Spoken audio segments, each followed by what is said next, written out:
दुनिया को शांति, लोकतंत्र और आतंक के खिलाफ लड़ाई का पाठ पढ़ाने वाले अमेरिका अब एक बार फिर अपनी असली रंग में नजर आ रहा है। मौजूदा अमेरिकी राष्ट्रपति डोनाल्ड ट्रंप की अगुवाई में अमेरिका ने पाकिस्तान के साथ एक बड़ी रक्षा डील को हरी झंडी दिखा दी है। ये वही पाकिस्तान है जिसे अंतर्राष्ट्रीय मंचों पर आतंकवाद का पनागार के रूप में जाना जाता है।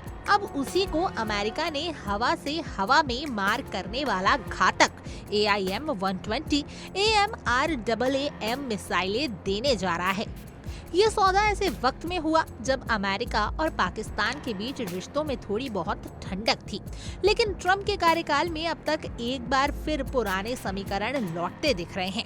कुछ हफ्ते पहले ही पाकिस्तानी प्रधानमंत्री शहबाज शरीफ और सेना प्रमुख जनरल आसिम मुनीर को ओवल ऑफिस में बुलाकर ट्रंप ने जिस गर्मजोशी से मुलाकात की थी, उसके नतीजे अब दिखने लगे हैं।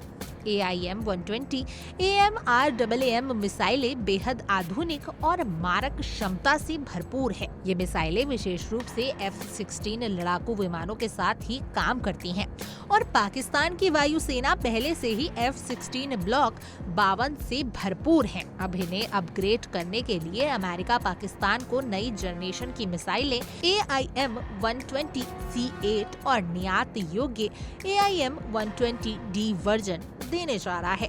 आपको बता दें कि साल 2019 में भारतीय वायुसेना के पायलट विंग कमांडर अभिनंदन वर्तमान के MiG-21 विमान को इन्हीं AMRAAM मिसाइलों से निशाना बनाया गया था। ऐसे में भारत के लिए ये डील सिर्फ एक सैन्य लेन देन नहीं, बल्कि एक रणनीतिक खतरे की घंटी भी मानी जा रही है। इस पूरे घटनाक्रम में सबसे ज्यादा सवाल अमेरिका की नीयत पर उठते हैं। एक और वाशिंगटन भारत को रणनीतिक साझेदार कहता है, क्वेट जैसे मंचों पर साथ खड़ा होता है, और दूसरी ओर उसी भारत के खिलाफ बार बार इस्तेमाल हो चुके पाकिस्तानी F-16 को फिर से घातक बनाता है। भारत ने इस सौदे पर भले ही अभी कोई सीधी प्रतिक्रिया ना दी हो, लेकिन विदेश मंत्रालय और रक्षा मंत्रालय दोनों ही इस घटनाक्रम को बेहद करीब से देख रहे हैं। जानकारों का मानना है कि ये डील क्षेत्रीय संतुलन को बिगाड़ सकती है और इससे पाकिस्तान को न केवल सैन्य बल मिलेगा, बल्कि अमेरिका की छत्र छाया में गलत आत्मविश्वास भी मिलेगा। पाकिस्तान की तरफ से इस डील को बड़ी कूटनीतिक जीत के तौर पर पेश किया जा रहा है।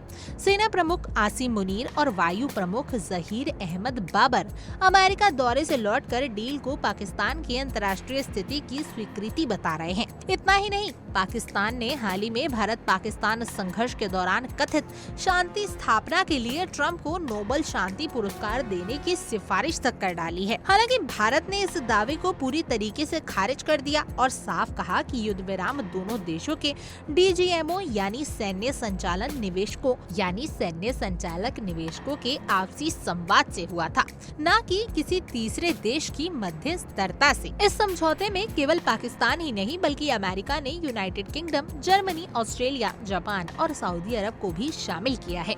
डील की कुल लागत 2.51 बिलियन अमेरिकी डॉलर से अधिक है और इसे 2030 तक पूरा करने की योजना है। हालांकि अन्य देश इस डील का हिस्सा है, लेकिन पाकिस्तान जैसे अस्थिर और आतंक समर्थक देश को शामिल करना, वो भी ऐसे वक्त में जब भारत और अमेरिका के बीच सामरिक रिश्ते अपने सर्वोच्च स्तर पर माने जा रहे थे। ये सीधे भारत के विदेश नीति और सुरक्षा रणनीति को झटका देने जैसा है। भारत ने अब तक इस मुद्दे पर संयमित और संतुलित रुख दिखाया है, लेकिन ये स्पष्ट है कि नई दिल्ली को अब अमेरिका पर अंधा भरोसा नहीं करना चाहिए। भारत को अपनी सैन्य तैयारी और तकनीकी आत्मनिर्भरता को और तेज करना होगा। लेकिन इस डील से ये साफ है कि अमेरिका जब अपनी हित की बात आती है तो वह लोकतंत्र, मानवाधिकार या आतंक के खिलाफ लड़ाई जैसे सिद्धांतों को पीछे छोड़ देता है। भारत को ये समझना होगा कि असली भरोसा आत्मनिर्भरता और स्वदेशी रक्षा उत्पादन में हो, न कि पश्चिमी ताकतों की बदलती प्राथमिकताओं पर। खैर, आपकी इस मुद्दे पर क्या कुछ राय है, आप हमें कमेंट करें और जरूर बताएं। और ऐसी और तमाम देश और दुनिया की खबरों के लिए आप इंडिया डेली को सब्सक्राइब कर लीजिए।